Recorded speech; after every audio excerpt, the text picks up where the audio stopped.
Chapter 3.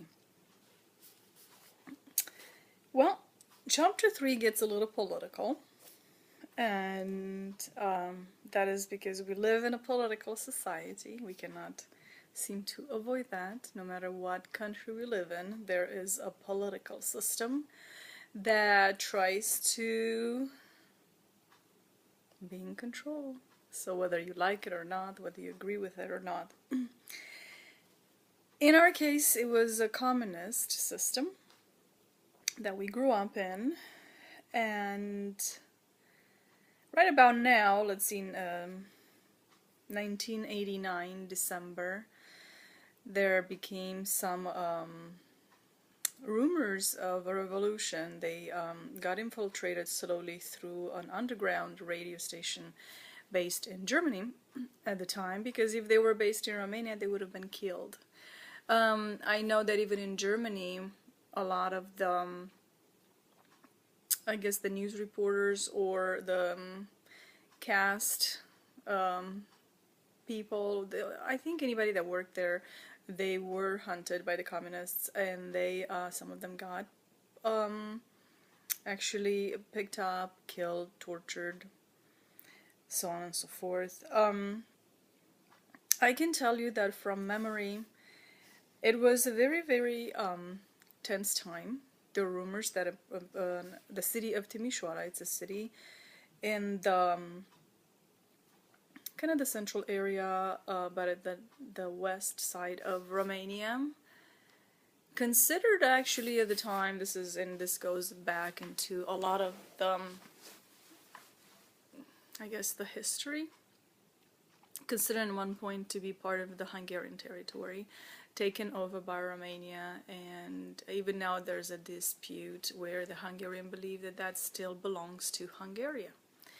And of course Romania thinks that it belongs to Romania. So this part of Romania actually got pulled back and forth over in the past, when there was the time of the empires, the Ottoman Empire, meaning the Turks. I know my pronunciation is a little off. The Habsburgs, the Austro-Hungarian Empire and stuff like that, but that's back. So rewind back to the chapter. So there's a lot of rumors. My mom used to stay informed by listening this underground Romanian. It was in the Romanian language, but it was out of Germany.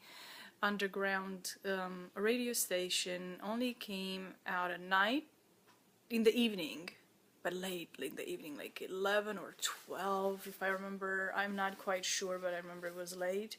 And a lot of the times the frequency was definitely blocked, so sometimes she'd be able to hear what they had to say. Sometimes it was very, very bad reception, a lot of interruptions, things like that. So once the rumors of revolution, and once we found out what happened in Poland, where really started the movement of against the communist system, then there was hope, and that brought hope for Romania.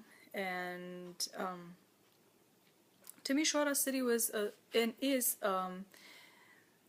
city where economically they always did really well, because it borders Hungary, and there are a lot of universities, thus a lot of students, and we all know that the young generation always likes to just bring newness to the world, and many times we do need that. And in this particular case, they had the strength to stand up for something that they wanted. They were not burdened down with families or age or health related issue, as we found out that as older we get, we have to deal with certain, things like that.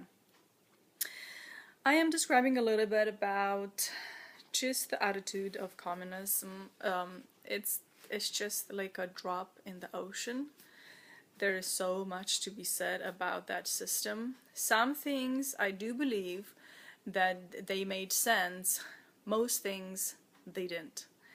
And growing up as a child of a Christian, which I was Christian myself, but at that point I was Christian with this associated, through association of my parents. I had my own questions, I had my own internal debates, I had my own confusion over the Christianity.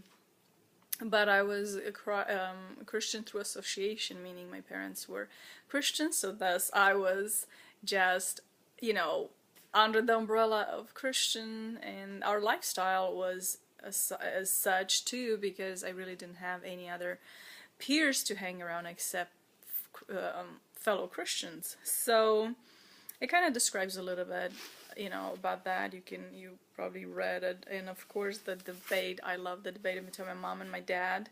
That's pretty much what's been going on, I think. My mom, full of opinions, very smart woman,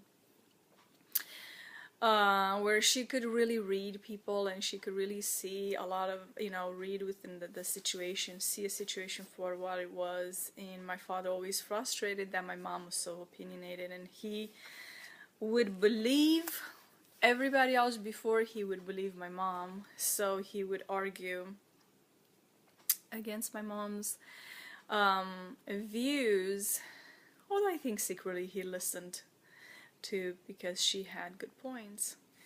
So and then there was us, the kids, stuck in between this, where it was just also almost like you see a revolution or that agitation in the country, but there was a constant agitation within the family too, and that was brought on by my father's short fuse. And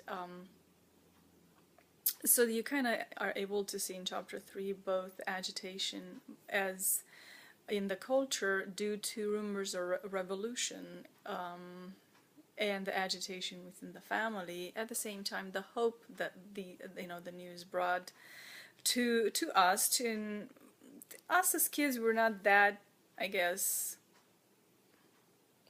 threatened, or I don't think we were aware and really clear of what was happening. But I think to the older generation, they're able to see, especially the older generation Christian-wise, they probably saw the possibility of freedom and what that could bring with being allowed to worship freely as a Christian, and be able to have more rights as a human being.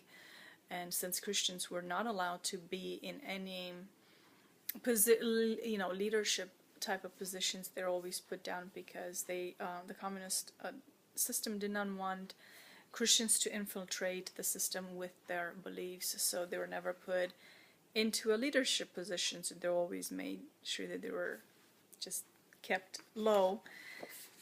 So I personally remember there was a lot of